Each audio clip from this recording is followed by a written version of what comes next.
Hey folks, walk with me. We're in the single digits today, so it's by far the coldest walk we've had on this playlist yet. But here we are. So self-help gurus, think about those people who have sort of easy logic or quotes. I've spoken before about a book that I think actually helped me for a period of time by Wayne Dyer. But he was one of these just sort of like quotes and logic, I think of like Tony Robbins also. Like, you have this thought. Do you like that you have that thought? No. Okay, so let's give you an alternative thought. The logic makes sense. And for people who just need sort of a cognitive rebalancing or redistribution or redirecting of thought patterns, patterns of action, whatever it is, if that's the case, then, I think that it can work for people. That's why these folks have millions of followers and make hundreds of millions of dollars. But there are certainly several folks who this won't work for. And I just wanted to sort of toss this out there that, for people who have deeper reasons for, why they have this thought, and they can't just direct it to a different thought, right? They can't just select out of that thought and impose the new correct thought. Past trauma is one of these reasons where the logic of it may not make sense.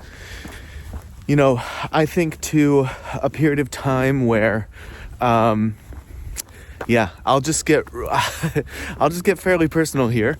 I'll try to keep a little bit of an arm's length away from it because it doesn't need to be, the ins and outs of me. But I remember talking with a therapist once about, over a lengthy period of time, about, abandonment and neglect and these things and how it related to a current relationship. And his whole thing was, she's here. She's not going anywhere. She's wanting to dig into this with you and stick with you and do the work and be here as you go through it. Those things are all true. And that's the catch. The catch is, yes, it's true. Yes, I don't have any way to disagree with you on that. You are correct. And I don't believe it. So here's the way in which that what's being said is factually, logically correct, right? Same thing with Tony Robbins. If you don't like that thought, switch it to this thought. What thought would you rather be having? Okay, then, da-da-da-da-da-da. Yes, I get it, but that's as far as it goes. There is no deep connection. There is no meaningful impact. There is no restitution or resolution from that. And so in this sort of case, all that ends up happening is probably you feel worse because the thing that makes sense, the logic that squares, it doesn't actually connect with you. You can agree with it, you can understand it, you can comprehend it all day long. But will it change a single scintilla of feeling or affect or reaction that you have based on just knowing that? No. For people with traumatic, unresolved wounds from the past that cause them to see things in a certain way, feel things in a certain way, react to things in a certain way, the logic and the platitudes and the quotes are not going to do it. The simple reroute it this way is not going to do it. So if you find yourself getting stuck on, I get it. And maybe even it works for you for a brief period of time, right? That's the other catch. It can be relatively temporary. This is sort of what happened in that Wayne Dyer book, Change Your Thoughts, Change Your Life. It worked for me for a period of time, and there was good reason for that.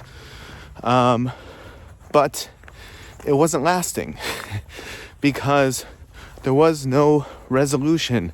There was no bringing to completion, open wounds that were causing the things, the patterns, the way of being. And just a logic or a quote, a beautiful quote, is not going to do it. So just be aware. If it works for you, excellent. That's great. If it is temporary or you end up in this situation of, I totally understand it. I couldn't agree with it more. And I do not feel it as being true.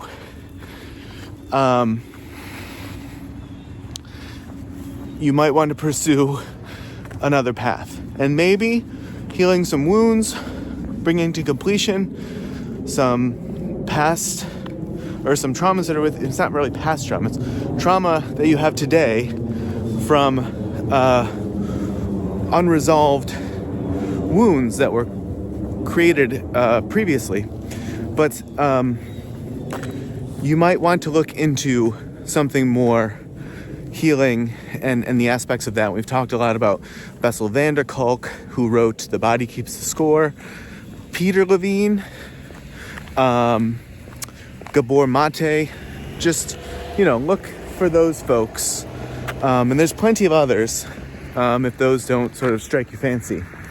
But look for people sort of more geared toward somatic trauma healing, that sort of thing. All right, folks. Well, we're coming up on 8 minutes. We'll try to get out of that before we make it there. I hope you're keeping warm. I'm actually much warmer than I thought I would be, but it's not super windy, so that's part of the key, I think. If you watched or walked this far, I certainly appreciate it. And as always, I will see you in the next video.